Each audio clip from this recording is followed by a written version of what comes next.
Good morning. It's Friday, October 14th, and this morning I have very good news. This involves saving the planet. The DART mission successfully changed the motion of an asteroid.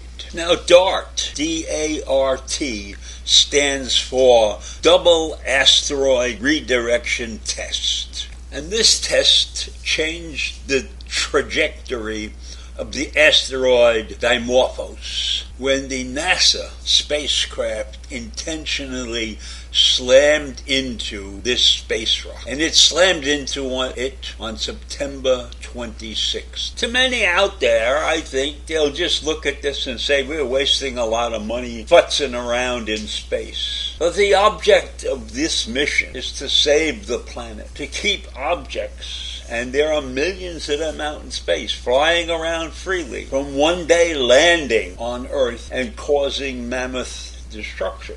The DART mission was a full-scale demonstration of this new technology called deflection technology. And it was the world's first conducted on behalf of defending the planet. And it was the first time that humanity intentionally changed the motion of a celestial object in space. How's about that? We changed the motion of something in space. That's a major accomplishment. Now, the mere fact that we hit this object and changed its direction was not the end of the mission, because we had to prove that it was a successful hit. And this is what they had to do. The first thing they did was time the orbit. So it took Dimorphos 11 hours and 55 minutes to orbit its parent asteroid. And that parent is named Didymos.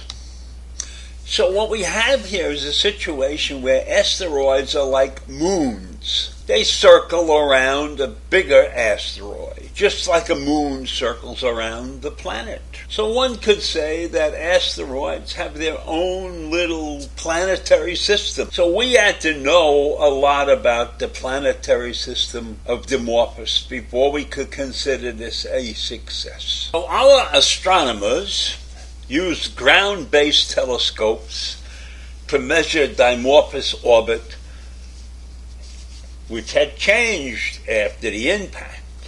And they had done this thing previous to impact, measuring the orbit, and they found that Dimorphos orbited Didymos in 11 hours and 55 minutes. But after the change in direction, it took Dimorphos only 11 hours and 23 minutes to circle Didymos. So the DART spacecraft had changed the orbit of the moonlet, that's a tiny moon, by 30 minutes. The astronomers were very excited about that because they had expected a change of maybe 10 minutes. But 32 minutes, by their standards, was a major accomplishment.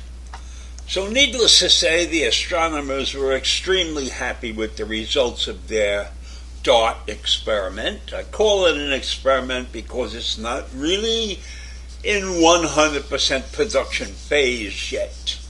This is probably the first step in what they call the responsibility to protect our home planet.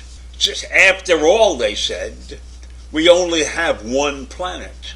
And that's a great thing that they're out there trying to protect the planet and that they can do things in outer space to protect our planet. It's unfortunate that these people can't get together and do something about Mother Nature. Maybe we need a team of people like that working on the problems that we have with Mother Nature. We're using the whole world to try to affect Mother Nature by reducing gas emissions and things like that. But we don't have real teamwork that can really do anything with Mother Nature. So while this is a great success, there looms a larger problem in our future, and that's climate change.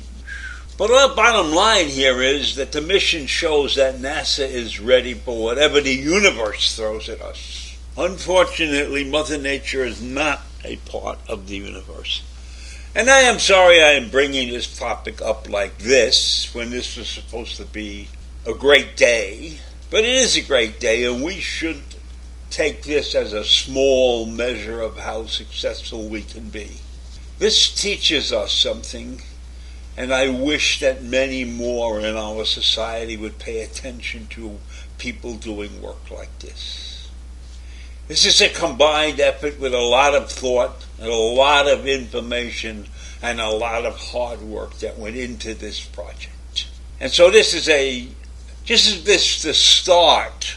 It's called a watershed moment, the beginning of planetary defense and the saving of all humanity. But unfortunately for humanity, there are governments involved in other parts that can't work together. I am willing to bet you that not every astronomer is a Democrat or a Republican, but they're a team.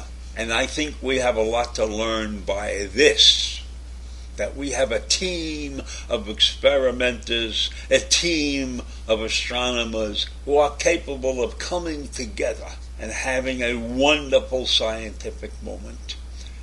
And this is an exceptional team, and I am willing to bet you that there are Republicans and there are Democrats and independents on this team. And this should be a huge example to the people in the United States. The effect of teamwork and protecting something that they hold dear to us, which is our planet. So I want you to think about that. Think about the fact that there are places in the world where people work together and get things done. And yes, these are exceptional people, but there are exceptional people in all walks of life that should be able to work together. So I hope that didn't put a damper on what I considered a great experiment. And I leave you with those thoughts. Have a great day. Bye.